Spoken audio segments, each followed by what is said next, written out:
Okay, so who are you and what do you do? Okay, so my name's Gemma Wareing and I head up the product portfolio planning team at Jaguar Land Rover. Okay, product portfolio and planning team. That's a really long title for a department, isn't it? So what does the product portfolio and planning team do? So I am responsible for representing the customer in the early strategy phases of creating a new car, whether that be a whole new nameplate or creating a suitable replacement for a successful car already in market. You represent the customer. What does that? What do you mean? Because you're a corporate person. You've been in corporate now for what, 20 years? So I'm going to try and break down the corporate speak and try and get beyond that. What does that actually mean? Represent the customer. What do you mean? Okay, so I make sure that what we deliver in terms of the car that we actually bring to market meets the customer expectations. And by that, I mean, you know, if I was delivering a Discovery Sport, for example, which is around, you know, really emphasizing families and being suitable, chucking 10 kids in the back, you know, 2 dogs, space, good storage, good charging in the back of the car for the kids with their, you know, devices and things. So I'll make sure that what we deliver is fulfilling their expectations in that sense, so that we deliver on their, you know, what they're really wanting from that car when they make the purchase. Okay, so you've got yourself representing the customer, and then I imagine you've got engineering, you've got manufacturing, you've got finance, you've got all these other departments putting their perspective in, and that ends up with the final product. Correct, yeah. So it's a good battle of cross functions. Yeah, who wins? Obviously we do. It's customer first, right? And because you're in charge, obviously. Can you just talk me through, because you started off at Bentley 20 years ago, 19 years ago, wasn't it? It was about 19 years ago. It was a long time ago. So you started off Bentley. Talk me through what you've done and where you've been. Yeah, so started at Bentley in 2001, a while ago, and started there sort of UK marketing team, got some great experience in the corporate life. But how not to do it? No, it was great fun, obviously. Had a great boss at the time. Yeah, he was better. Good. He was good. He was a bit erratic, but he was good. He's a good guy. Learned a lot. Had a great experience there. Moved on to a sales advisor job, so got a bit more regional experience in different markets. Took on other jobs then, other responsibilities. So I got a broader sort of experience within manufacturing. So I took on a fleet job, so I had to really understand, you know, how quick we could produce the cars, how I needed to fulfill them into various departments. So I would be responsible for replacing motor show cars, PR cars, event cars. I then work with the regional teams to look at when we offset those. So I had to pay attention to residual values and, you know, various things like this. So quite an internal job. But that gave me some great experience of how the business operated and an insight into the regional requirements and ideal age of cars to offset. And then I moved into product management, where I looked after the Continental range to begin with. So I had Continental GT and GTC. And Flying Spur, because we had that at the time as well. Okay, right. And then I moved on I got the opportunity to move into Mulliner and sort of really re-establish that as a brand, as the bespoke arm of Bentley. Because had that died, because that was very big with the one of the sheikhs, wasn't it? If I remember, at one point there was a lot of business going through just a very few people. And had it kind of died off a bit? Yeah, it died off. And I think what we'd done in the product phase is we'd kind of diluted the brand so that it became a pack of bits on a car rather than actually the coach building arm of the brand. So we'd kind of diluted it in that sense. So you had, I don't know if you can remember, but we used to have a Mulliner pack, which was a bit of quilting and some stitching on a car. And actually the reality was we could do much more. So I was asked if I'd want to go and head up the project to kind of reinvent that, which was great. So there was about 7 of us. And you were in charge? Well, I kind of had the product arm in charge, yes. There was finance that were brought in as well to support it, you know, the usual sort of cross-functional teams. And I had a team of 4 engineers who had been at Bentley forever. Right. So knew everybody, which was fantastic, really. And then we just had to start from scratch and start small, think about where we wanted to get to, but start with what we could achieve right now. So it might have been different color contrast stitching that was different from the normal standard offer. And what could we do and set up that was easy and get through all the testing procedures? Because as you know, it has to go through major levels of UV and heat testing before it passes, and wear and tear and things. And then we looked at, could we do any sort of enamel or anything on woods? What can we do with woods that's fancy, that survives the UV testing on that? So we had a good play around with a bit of research and understanding where we wanted to get to with what we could deliver fairly quick. Everything was manual. So I would even be running around with sort of almost a wheelbarrow with leather in it, running around to the line saying, don't fit that, fit this for this car, because we've got a customer that wants to swap the colour of his leather, because we didn't have any IT tools at the time to help us. Very manual. Can I ask, how do you, I don't mean this in the wrong way, but I know the motor trade is a very sexist, male dominated organisation. How did you cope as a relatively young woman being in charge of 4 engineers who've been for the company for a long time, heading up that's a big profit centre for the business. It's a serious part of the business. Did you find that challenging? Yeah, massively, because one, they'd been there a lot longer than I had, so had a huge amount of experience under their belt. Secondly, I think because you almost have to build up an element of trust for them to really, really sort of let you into their sort of area, so that you are listened to and respected. So I think that takes a while. So you have to really work with them.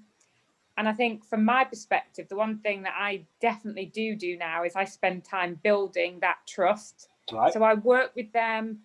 I listen to their experience. I understand, if I come up with an idea, I like to throw it in the ring and find out exactly what it would mean. Is it possible? Do we think? What do we need to consider? Who do we need to speak to? So I'm bringing them in. So it's not just me going off and they're like the little delivery team. It's actually a joint effort. But at this point, you are the person that's been doing it because you've been doing product and product development and new product ideas now for a long time. So you are the person that's, I know I said this before, but you're at this level and you've got all this experience. Do you still, how much, because I'm interested, how do you get the trust? How do you work cross-functionally when you're in that position? For me, it's just taking the time. I think one of the key things for me, even in the role I'm in now, which is quite different, and it's a slightly faster paced environment from Bentley, but I would say that really is trying to take the time to understand everybody else's sort of environment and what they have to also consider. Because if I'm just going off on my own, coming up with ideas and not really appreciating what they need to deal with on a daily basis as well, and what they might be pushing back on me for various reasons. But if I don't take the time to understand why, then I'm never going to have that level of respect. So I do set aside time to understand every department's sort of, I guess, objectives and constraints and what they have to come up against. So for me, that's a real critical part of my job. And if I didn't do that, I'd never succeed, because I'd never get anywhere. I think that's the thing that a lot of people, certainly a lot of my clients are developing products and they don't take into account all the other things that you have to do to make it work. So you've obviously developed that over a long period of time. There's something else somebody else told me as well, that there's a common remember, it's called Hanson's razor, which is where you make the mistake of assuming that when somebody's saying something, they're being malicious. And that's the mistake, because actually you need to assume that they're coming at it from a different perspective. And they've got their objectives. You just don't necessarily, you don't know what their objectives are. So you clearly think, in order to work in that sort of team, you have to take the time to understand every single element of what everyone else is trying to achieve, don't you? Yeah, I do. And that might sound quite long-winded as a process, but do you know what? Having been burnt previously by not taking the time, so almost failing because I haven't taken the time to understand, even at a regional level, if I'm trying to deliver a global car, but I've got something that fundamentally fails in China, for example, I'm failing to do my job, which is get the balance of the right car in all markets that fulfills the biggest number of people. So it's it ultimately, by not taking the time to do it, it just results in either a bad product or failure. And the team that I lead then don't see me in a positive light either, because we haven't, given the right direction. So it all impacts all round. Now you're developing products now that are multi-million pound investments. They are massive investments, and you're responsible therefore for decisions that have a massive impact. Yeah. What would you say was when you're developing these products, to make sure you get it right, what's the most important thing you do? For people who are developing products that aren't that big, they're still got to make important things. So what's the most important thing you have to get right?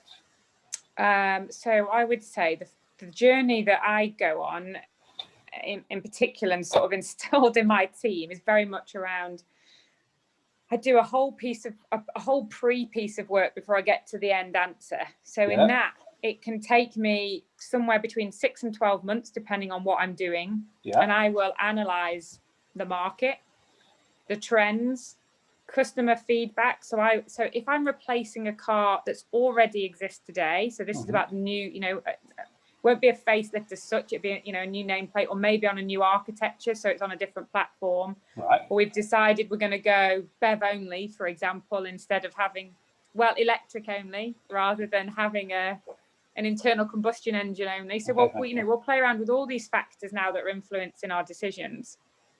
And I'll look at what's good, what's bad, the good, bad, and the ugly in terms of the success of the car today. And I'll do that by region.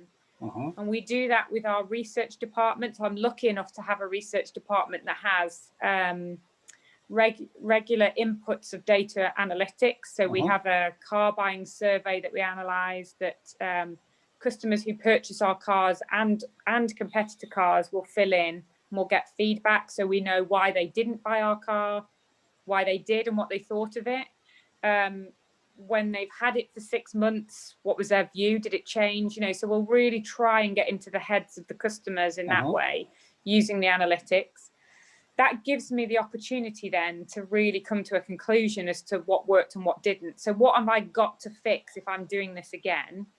So if a customer's saying to me the boot's just too small, and I'm getting a fairly consistent answer in all markets that's pretty much how everybody feels, I know, I'm giving a real simple example here, but I know I need to fix that.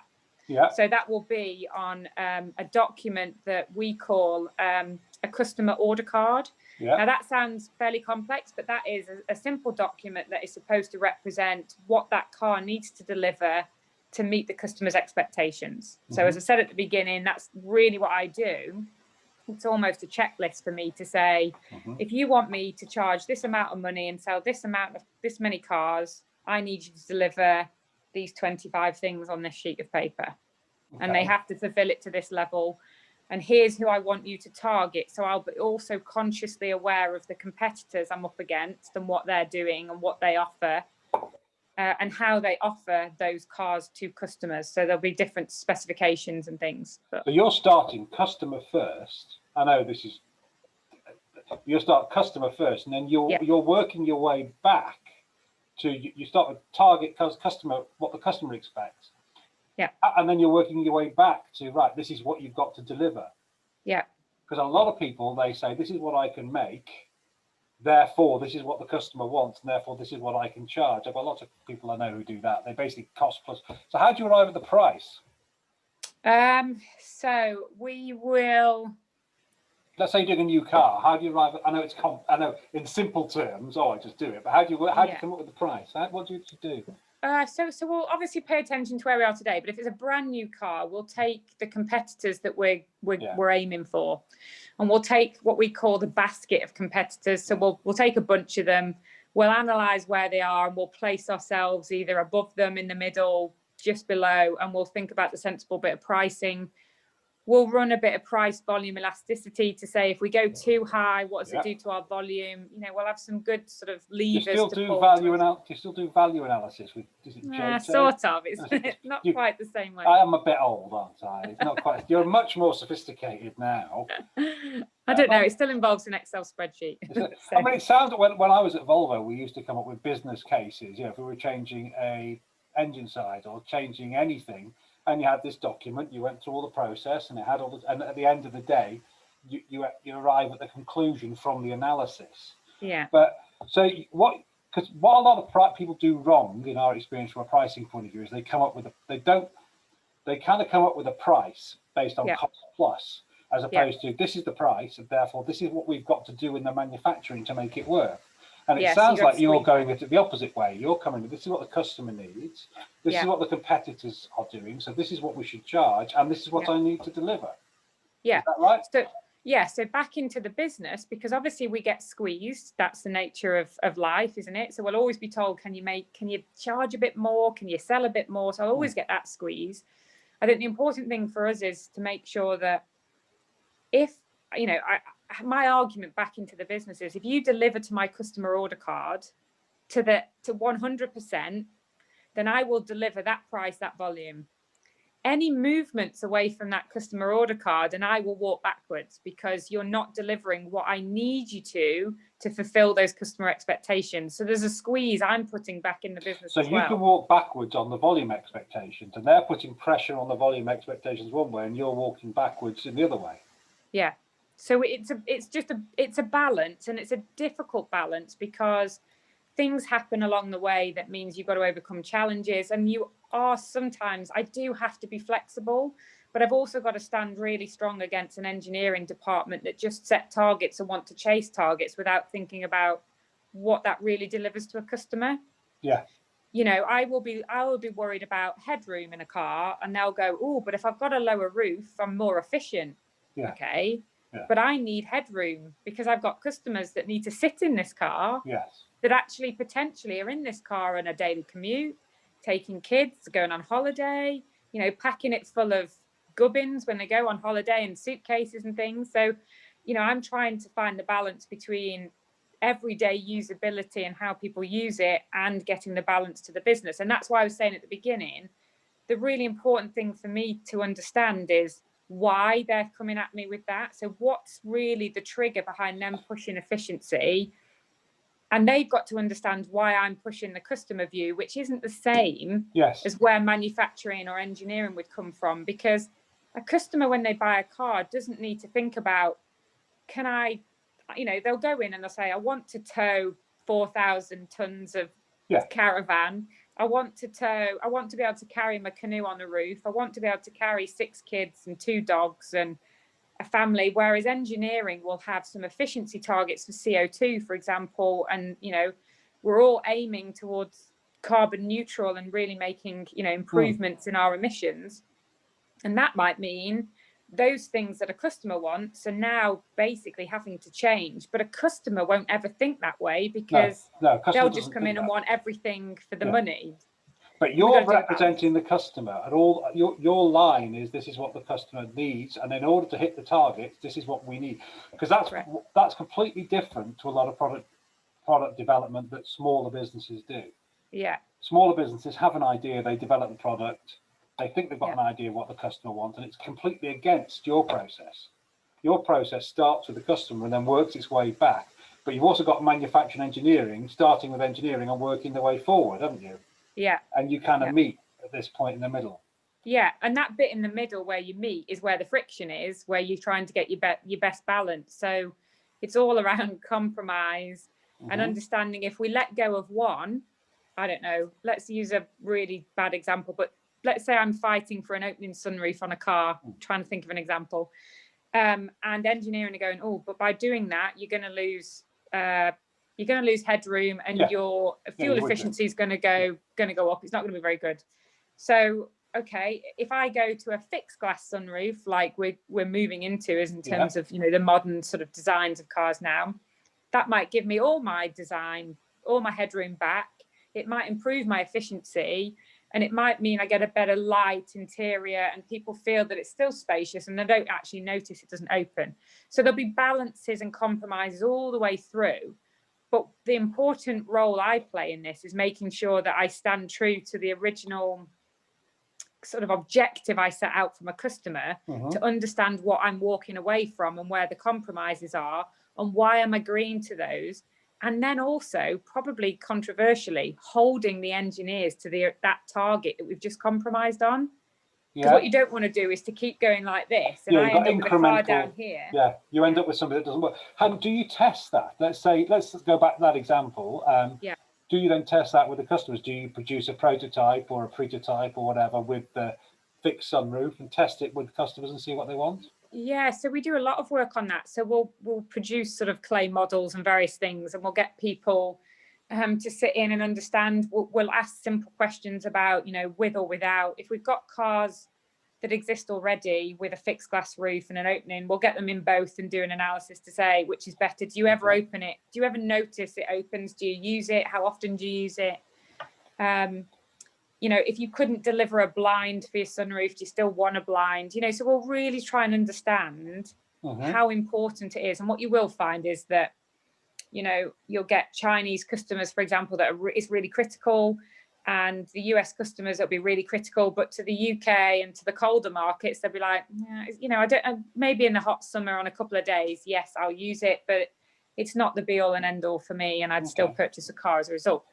So then you've got the draw between, okay, if I'm selling this car, where's my biggest volume going? Do they take a bigger trump then in terms of I've got to push for an opening because they sell more? Yeah. Or do I? Yeah, with the balance, you know what I mean? Who trumps who? Oh, okay. I was going to say, you see, I'm still a bit old. I still snigger at stupid jokes. So all the decisions you're taking are really, if you've got 100% of the time, how much of the time and resources spent doing the analysis, doing all the work that arrives at that decision? Yeah, so it's a massive amount. And actually, that's the critical point, because that provides me with my data sets and my factual arguments to go and argue with the senior target setting team that says, I'm asking for this. Okay, why are you asking for that? Because we don't think you need that. Well, okay, all these trends, and it gives me the evidence to be able to justify the rationale for me asking for a certain car. And it might be, I'm asking for a certain height of a car. It could be that simple. Yeah, because that's the way customers are saying they need it. They need X, Y, and Z. So I've got to fulfill it in a certain height and certain dimensions. I will have to provide that data that I would spend all that time going. And like I said, it's 6 to 12 months normally in capturing just the data before we come to a conclusion. And normally at the end of that conclusion, I will know, do I need to change the concept altogether? So am I now saying, I don't build an SUV, I need to build a car because nobody wants SUVs anymore? Does it need to change that much? So I will get to that point before I define the concept. But how do you avoid, I can't remember the technical term for it, but you become ingrained in your own ideas? Because it takes a lot of guts to spend 6 months doing all the work and then say to yourself, do you know what? Actually, all the work tells me that what I originally thought was wrong. How do you avoid the inertia and the self-fulfilling? Because a lot of people do the research to fulfill their own idea. Yeah. How do you avoid that? To be honest, I try and go in really open-minded anyway, because it's difficult in some ways, because if I'm replacing a car, you're automatically falling into a gap, a space of, if I think about Jaguar Land Rover, I'm falling into a space of on Land Rover, falling into an SUV. Because I do SUVs, because that's what we do. So the whole way through that process, I would be saying to myself, and the team do this really well. So the team that I manage are really good at this, is looking at it and saying, do you know what? We're daft. We don't even need to challenge this concept. Everybody says it works really well. We just need to keep it. And then a 6 month, analysis might just be 3. Yeah. So it will. When it gets into a more difficult conversation around, look, this hasn't really worked the way that we thought it was. People don't get it. It looks too big and it's small on the inside, or, there's fundamental issues. We will then look at the best way to kind of find the gap within the portfolio. So is there still space for this car to exist, or has another car actually taken some of its space? And therefore is a difficult decision to make, actually a recommendation that says, do you know what, we don't need it. We could release that car from the portfolio and just say, this is the last cycle and we're going to move on. So I even get to that level, and those are really, really difficult conversations. That's quite hard, because you've spent a long time with the business planning. Yeah. At heart, it becomes ingrained in what you're doing. It's in people's plans. So yeah, you and must, it's hard for people to let go, isn't it? It's really hard hard. for people to say, okay, we'll walk away. But you must be supremely confident. I'm not blowing smoke. You must be supremely, I mean, because you're making your recommendations. How do you make, it seems to me you're supremely confident in what you're doing because you've done shed loads of work, Yeah, and you can back up your recommendations. You're not just yeah, making it up.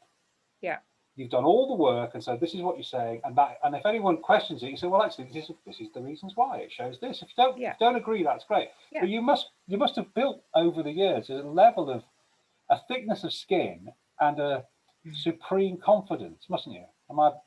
Is that right? Yeah, I think that's, as a skill, I've definitely become completely resilient, and I'll keep the fight until somebody can also prove on the other argument that there's data led that says we're wrong, or there's a fair challenge here. So I make sure that when I've got an argument, it's data led. So this isn't me going in saying it's Gemma's opinion.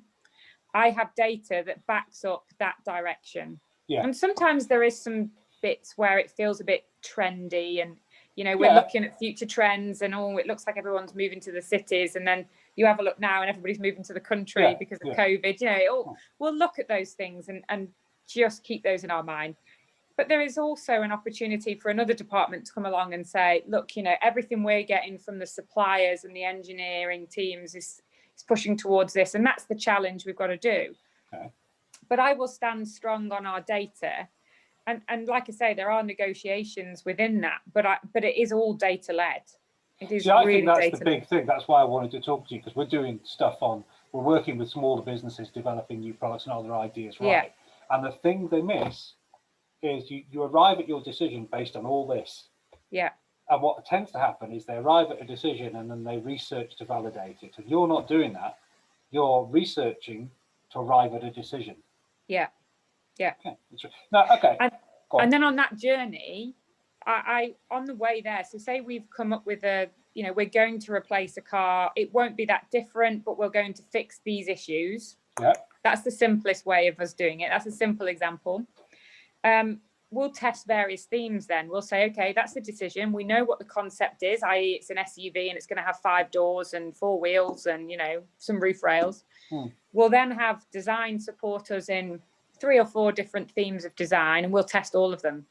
Which one works best? Yeah. Get in and get out, have a look, give me your feel, give me your initial perception of the exterior. Does it look like it's going to do the job? Because obviously the important thing for a car, somebody's got to like it to go and have a look.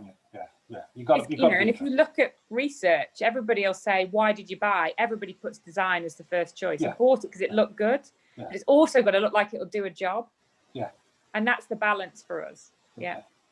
Okay. I know you've got a life other than talking to me. So if you could go back, I'm going to ask you 2 questions. If you go back to yourself when you were 20, when you were younger than you look now, even though you still look the same age as when I first met you, which I think if you turn the camera to the left, there'll be a sort of an oil painting of yourself that's getting older and older and older while you still look exactly the same.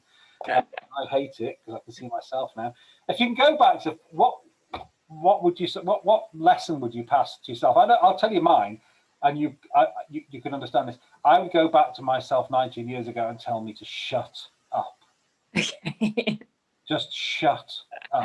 Nobody is interested in you whining. Shut up.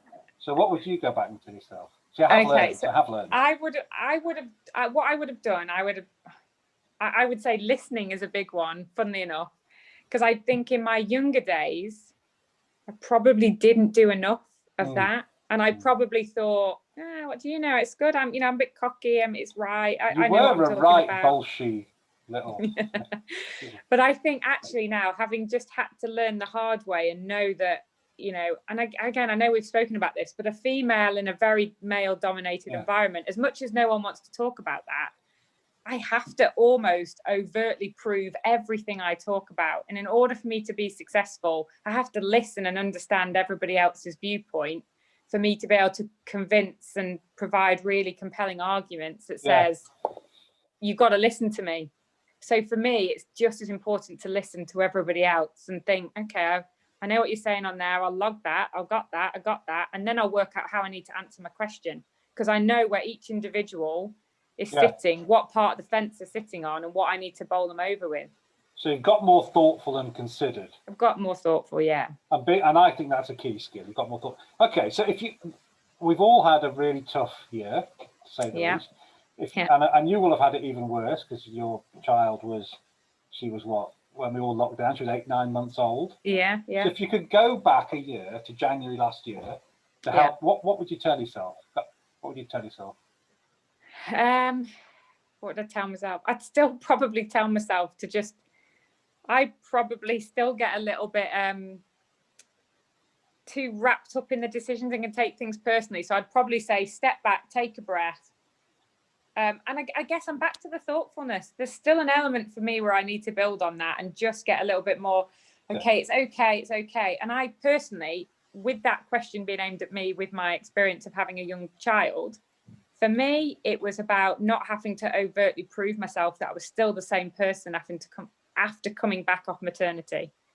Because I beat myself up for 6 months on returning, that I had to really, really prove a point that I was still capable of my job, even though I had a child. But it seems to me, for what you said, that you're constantly trying to prove yourself more than you need to, in a sense, partly because you're a woman and partly because you've got a young child. You're constantly having to, and you're beating yourself up. But perhaps by doing that, that's why you've reached the stage you have, because you've been thoughtful, you've been changing yourself, you've been developing, and that's why you've reached these dizzying heights that I talked about earlier.